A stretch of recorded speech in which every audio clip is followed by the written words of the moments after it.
Sa Kahalili. Sa Kahalili Kahalili, pala, ang dami nagsayaw siya, nasa piling siya ng mga baboy, literal. OMG. O humihiga siya sa baboy, madaming dugo. Pagdating naman dito, bulag siya at walang makeup. Never siyang nagkaroon ng glamorous role sa akin, which is ang maganda naman kay With Stephanie. you. Opo. Handa siyang ma-glamorize para sa kwento at para sa character po. Sige, going to Stephanie.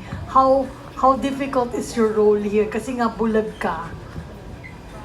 Sobrang hirap talaga ng role ko as bulag po. When you found out na yung role mo ganon, so how did you take it? Nung una po, kinabahan ako. Tapos, andun din yung excitement and lalo na nalaman ko si Direk Bobby. So, alam ko po na hindi ako mapapabayaan. Na lagi lang sila nandyan for me sa lahat ng eksena ko po. Well, yun naman po yung nangyari. Hindi po ako pinabayaan. As in, nakaguide lang po sila lagi sa akin. When you read the script, ano yung pinakamahirap na nakita mo na dapat mong gawin in your role?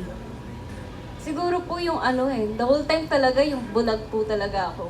Every Kailangan, scene, opo, every scene talaga. So, hindi ko po pwedeng malikot yung mata. O sabi mo nga nakakalimutan. Nakakalimutan ko po kasi may hawak ako tayo sa papatingin. May eksena kami ni Gio. So kinakat mo direct. Opo, kapag may mali, kinakat. Tapos may time po na parang magtitigan kami ni Gio, natitignan ko po siya. Makakat ulit, naman. Pero sobrang happy po. At least, parang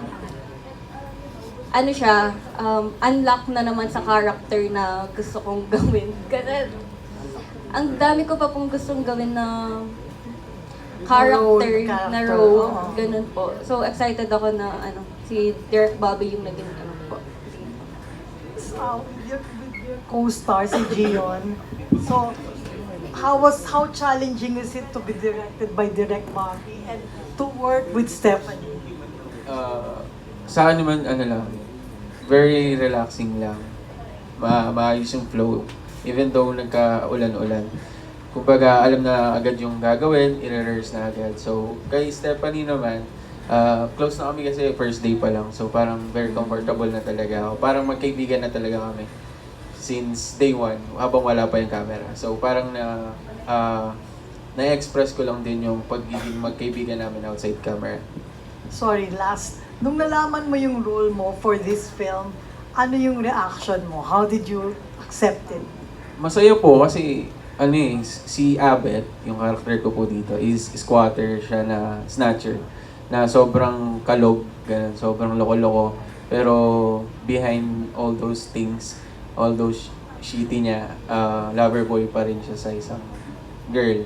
Which is, na-enjoy ko kasi parang naramdaman ko yung karakter ng isang squatter ba. Naramdaman ko yung personality ng isang squatter dito sa movie na to. So parang it's different on me kasi pageantry nga ako. So very formal yung way ko. So parang sarap din pala sa paramdam na maging simpleng tao lang talaga. Alright, thanks. Thanks, Phoebe. Okay, maraming salamat, Direct. Ma'am Leia. Salamat po for those questions. Yung pagkabulag is just one eye ba? Or both? Both. Pero isa lang po yung clear. Isa lang yung may defect nature. Okay. Pero totally blind siya dito. I see. Interesting. Okay, next up naman po from Remate, pakinggan natin si Sir Joey Sarmiento. Hello, good afternoon.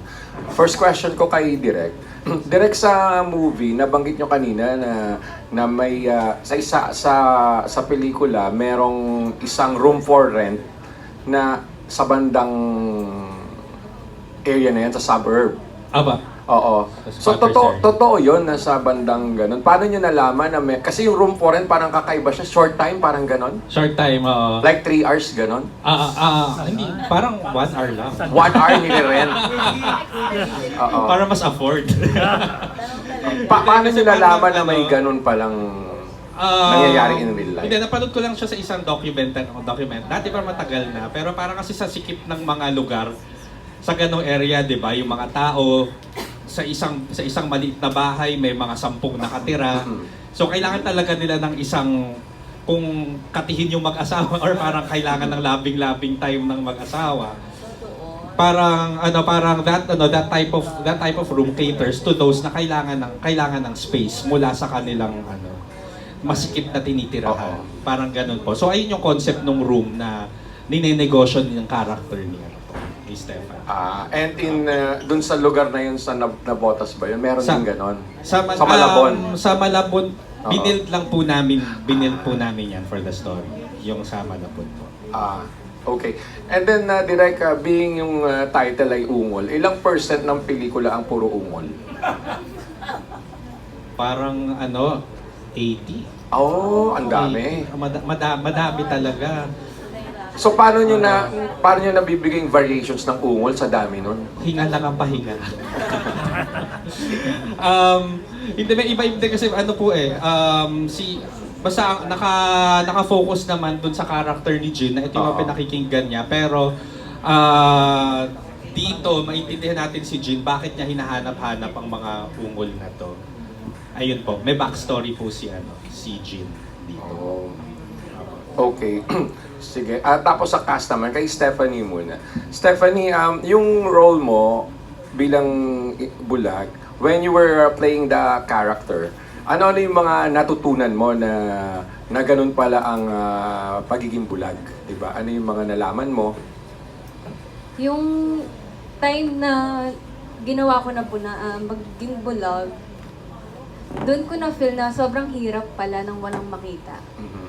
Doon mo ma-appreciate yung mga hirap na pinagdaanan ng mga bulag. Parang limited lang yung nagagawa nila. Kasi di sila makakita. So lalo ko silang na-appreciate na kahit bulag sila, nagagawa nila yung gusto nila na parang buhayin yung sarili. Hindi sila sumusuko. Ayan. Ayun. So dun sa character mo, when you were playing it, talagang hindi ka nakakakita? Parang dark yung mo? Sa left eye po. Pero nakakakita ako, pero kailangan. Okay. Sige. Kaya Gion naman, sabi mo nagsimula ka bilang basketball player, tapos sa pageant, tapos sa modeling, di ba? So, paano in-open up sa'yo na papasok ka sa Viva Max bilang starting point mo sa showbiz? Alam mo naman ang culture ng Viva Max, medyo mag-uubad ka talaga and medyo extreme ang pagiging pa-sexy dito. Ayun, tinanong naman po nila kung open po ba ako sa ganun, kung kaya ko daw po mag-ganon. So sabi ko, kaya ko naman po kasi sa pageantry, nagsuswimwear naman kami. So, naka-underwear lang kami. So sabi ko, kaya ko naman po yun. So ayun, tinanong nila ako, tapos tinanong din nila yung parents ko. So ayun, ganun po nila yung introduce sa akin. Pero dito kasi may act of may yung love scene, yung act of sex meron di ba? Hindi lang pagpapasexy. How did you take it? Professionalism. Yun lang talaga tumatak sa utak ko na once I enter this industry, I need to be professionalism. Ayun po.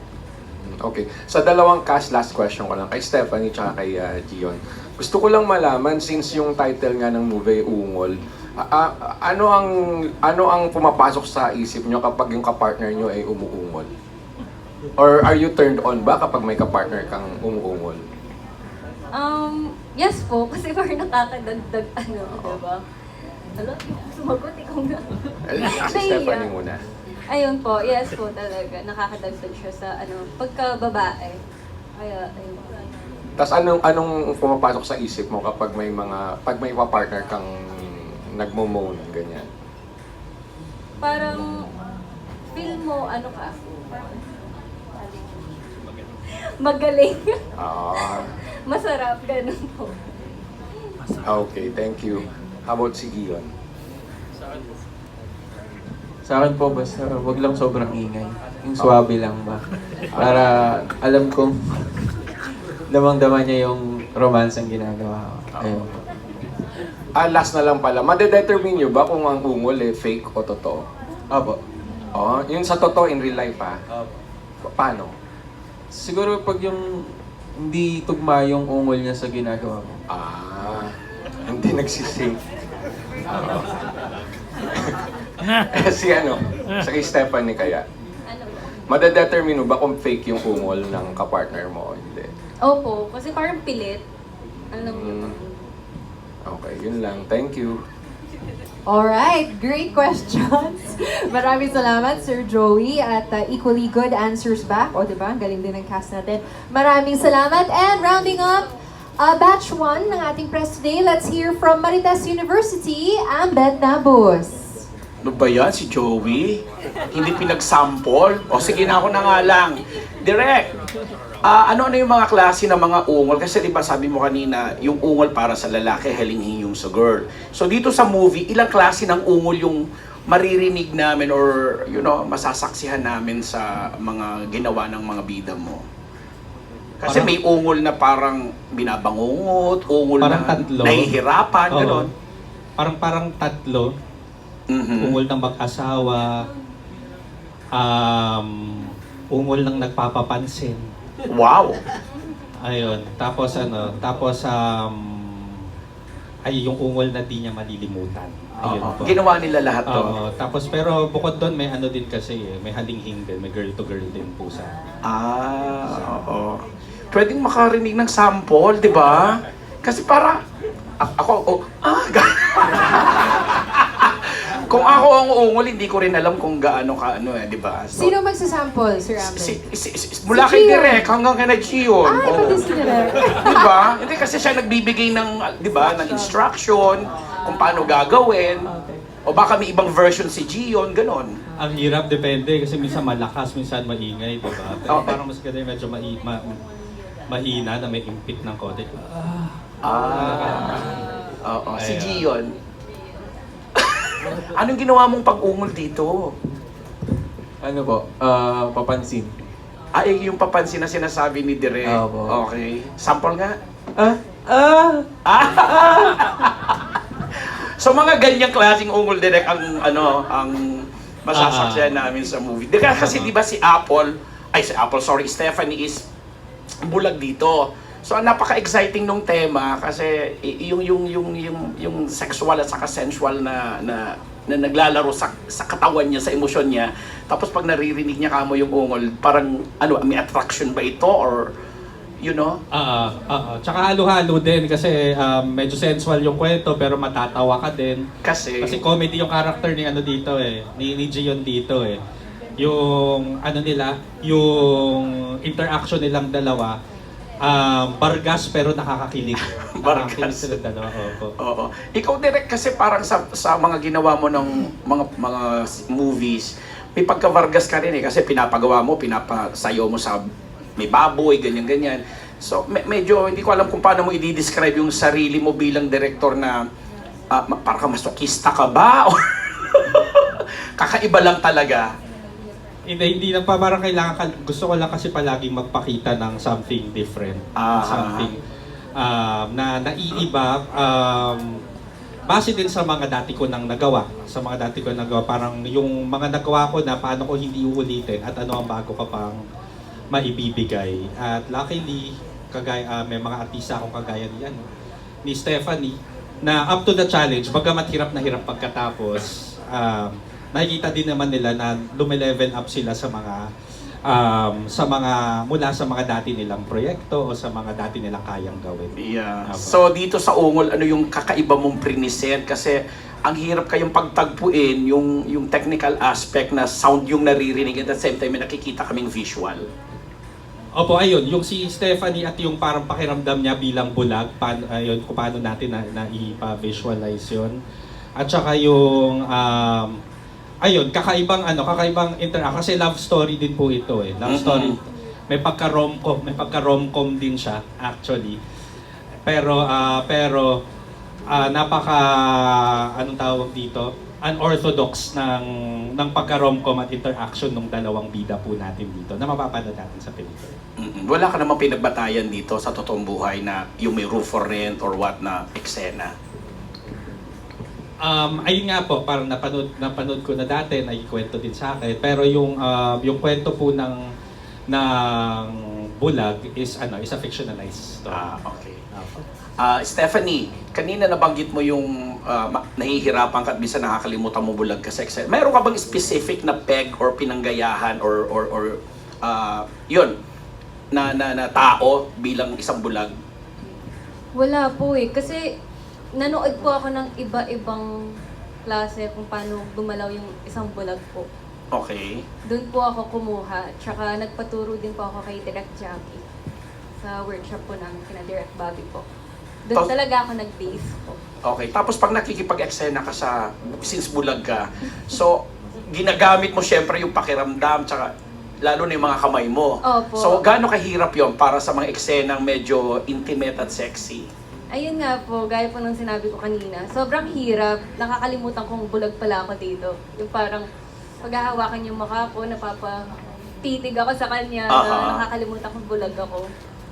Pero nakakatawa, walang pressure kay Direk Bobby kasi, kaya hindi ako nahirapan totally na kahit magpaulit-ulit, yung gano'n. Salamat. Bukod sa pagiging kapwa kayo kapampangan ni Gion, ano yung mga bonding moment nyo para maging mas komportable kayo sa isa't isa at mawala yung inhibition na eto, kahit bulag ka, syempre nakikita mo nakahubad siya or sexy. Ano po to? Yung off-cam po? On cam.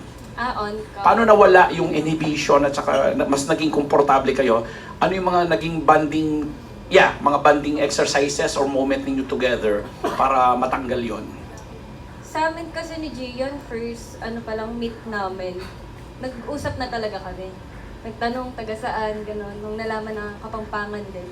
Doon na kami naging super close. Yan, sabay kami kumain, Mhm. inaaral namin yung lines, Mhm. nagbabatuhan kami. As in, parang tropa na talaga, super close kaming dalawa. So, Kaya pag- hindi kayo- kami masyadong na ano. Ayun. Pag kinunan ng eksena, wala nang ilangan. Wala na po. Wala. Reaction, Gion? Wala na po. Totoo po yun. Aha. I agree. So, paano mo siya inalagaan sa mga eksena? Ay po, Kasi di ba parang bulag, so kung maghuhubad siya, hindi niya alam kung nasaan yung ganito, malalabas yung ganito. So, paano mo inalagaan ng ka-eksena mo? ano po nagka-guide kami sa bawat isa. Mhm. Kumbaga, kung anong position namin. Si Direk Jackie po nagturo din sa amin na kung anong step by step namin na gagawin. Especially sa love scene. Okay, Direk Jackie, ito yung direct Yung assistant director ka pa. kasi sabi mo kanina, pag kinukunan yung mga ganong eksena, wala ka sa loob. Apa. Itong direct nito. Iko-choreograph, sasabihin ko kung ano yung gusto ko, and then para na din siyang intimacy coordinator sa sa set So siya yung bahala pagdating sa kilos at sa mga step by may units po kasi na binibigay Siya nagbibigay ng So siya units. yun nung nasa loob habang Apa. kinukunan yung mga masiselang eksena. Apa. And at the same time, naka-clear-com kami, so naka-communicate namin ng maayos. sa isa't isa. Okay. Ang galing mo, Direk, ha? Uy, wala bang ilangan? Hindi ba kayo naiilang mga star na may kasama kayo sa loob? Especially babae, ikaw, Gion. Hindi ka ba nailang na babae yung nagko-choreograph ng mga sexy scenes nyo? Hindi naman po, kasi very comfortable po ako kay Direk Jackie. Kaya hindi po ako naiilang. Ano daw po? Ulit? Sorry. Ayun, hindi naman po. Very comfortable po ako kay Direk Jackie. Kaya hindi po ako naiilang. Ano daw po yung last name ni Direk Jackie Direk? Marcebal. Barcibal daw po. Ayun. Ikaw, Stephanie. Ako po, hindi po. Ay, komportable po talaga ako na nandun. Tsaka ako po mismo nagsasabi na, Direk Jackie, dito ka sa loob. Para alam kong hindi lang cameraman yung nandun na lalaki. Gusto ko may maramdaman ako na meron akong kasamang ibang babae dito. Curious. Parang Go ahead. Sorry. secure, parang ganon. Safe ako. Yun po yung nafe-feel ko pag Okay. may kasama. Dati ba meron kang may ibang choreographer o tawag natin doon? Director sa loob na hindi ka komportable, Stephanie? May nakagawa ka na ba ng ganong pelikula? Meron, pero hindi po siya director. Parang ang daming mga BTS. Pero wag ko na pong sabihin. Behind the scenes. Curious ako, Direk, bakit ganun ang estilo mo? Nasa labas kapag may mga eksenang masiselan at pinapaubaya mo to sa assistant director mo or choreographer? Prior naman sa dun sa initial choreography naman, magkasama kami. Magkasama kami habang nakabihis pa sila. Oo nga. Parang ko na lang din, respeto ko na lang din sa mga artista na parang ako ang gusto ko lang makita sa inyo yung kung ano ang nasa eksena at kung ano ang nakikita ko sa screen. Kaya pag pumasok ako sa kwarto, kakatok ako, bihis na ba kayo? Pang bihis na sila. ayun po, wala akong makikitang ano man po sa kanila. So, practice mo na talaga yan sa lahat ng mga Viva Max movies na ginagawa mo, or gagawin? Opo, ever since naman po, ganun na din po yung ano, ganun naman po yung practice namin po. Ang galing naman. Okay. Last question na lang dito sa dalawa, Gion and Stephanie. Kanina sa chikahan natin, sinabi nyo pareho kayong estudyante pa, nag-aaral pa ng tourism, tama? Anong plano nyo ngayon since nag-BVMX kayo? Tutuloy nyo tatapusin yung pag-aaral na yan, and then anong next? Ako po, pinagsasabay ko po school tsaka pag-artista po. So, And then pag graduate na, anong gusto mong plano? pag pinalad naman po ako magtuloy-tuloy as an artist sa mga maraming projects, mas tutuloy ko po ito. Okay. Anong year? Fourth year yata. Opo, fourth year po. Oo. Tourism po. Sa Laguna po, Asia Tech po. Si Stephanie. Ako naman po sa San Fernando, kaka-graduate ko lang po nung July. Okay. So, yung balak ko po, mag-aartista, pero balak ko rin po mag-FA. Hindi ko po kakalimutan yung pag-aartista kasi dito po ako nagsimula. Okay, good luck. Tourism din. Tourism din daw. Tourism po. Salamat. Good luck. Thank you. Okay, thank you so much. Now, batch 2 na magtatanong sa ungol ay magsisimula kay Matt Suzara and finally Erwin Ogawa. So now, from the Coachella lovers, let's hear from Matt Suzara. Hello po, good afternoon. First question ko po kay Direk Bobby. Direk, kasi yung team ng movie mo ay bulag, di ba? Hindi ka ba natatakot sa backlash na pwede mong makuha doon sa team mo na baka sabihin na naman pinaglalaroan yung may kapansanan, ginawang VMX, ganun. Anong take mo doon? Lahat naman sasabihin nilang ganun. Guro, kahit profession, ganyan. So parang we're presenting a slice of life, not necessarily a generalization. It's not a generalization, it's a story of Jin who happens to be blind. And ayun, kung may sasabihin ng iba, parang hindi naman po sa ganito ang sinasabi kong katotohanan tungkol sa mga bulag. Ito yung katotohanan ng character niya sa kwento. Opo. Thank you, Direk. Kay Steph, yung last movie mo, yung Kahalili ni Direk Bobby, parang hindi ka ba nanibago? Kasi parang isang taong ka nang hindi gumagawa ng VMX. Sobrang nanibago ako, yung parang nahiya akong humarap sa camera ulit. Sobrang naiilang. So, sinasabi ko kay na Direk Bobby na, Direk, sorry kung minsan parang nakakalimutan ko, nawawala ako. Pero nagpapaturo talaga ako at nagpapaguide na ibalik nila ako sa character. Kasi 1 year ako nag-stop talaga. And happy ako na si Direk Bobby pa rin na naging director ko pagbalik ko. Ayun. Thank you po. Okay, good question. Maraming salamat, Sir Matt. And finally, from Anong Ganap? Let's hear from Erwin Ogawa. Save the best for last. So, ituloy na natin yung ungol question. Okay, huli na to. So, may personal experience ba kayo na nakarinig ng actual ungol, kapitbahay, katabing kwarto, or kung hindi man, anong gagawin nyo pag nakarinig kayo ng ungol or halinghin? Stephanie and Chia. Kung ako man makarinig, parang ako mahihiya eh. Ako na mahihiya para sa kanila na parang dead man na lang, hakayaan na lang, baka malapit na yung ganun. So hayaan lang po. Ikaw. Ako po nakarinig na po ako ng ganun. Pero sa mga kaibigan po. So, ang ginawa ko po nun, bumaba na lang po ako eh. Kasi sige po kami, ako na lang po hinahiyaan. Ayun po, para respeto na lang din po sa kanila. Okay, kay Steph ulit, since nag-roll ka na ng blind, so anong naging realization mo sa ganap ng ganitong role?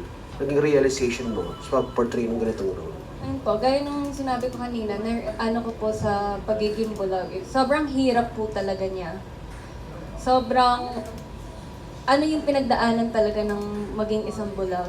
So, dito ko nalaman na ibang-iba parang yung mundo ng mga bulag. Kasi tayo nakikita natin kung ano nasa paligid. Sila, pakiramdam lang yung nararamdaman nila. Mga boses, mga tunog, ganun lang po. So, ang hirap talaga maging isang bulag. So, importance talaga ng gift of sight, di ba? Yes. So, thank you and good luck sa movie. Thank you so much. Be great.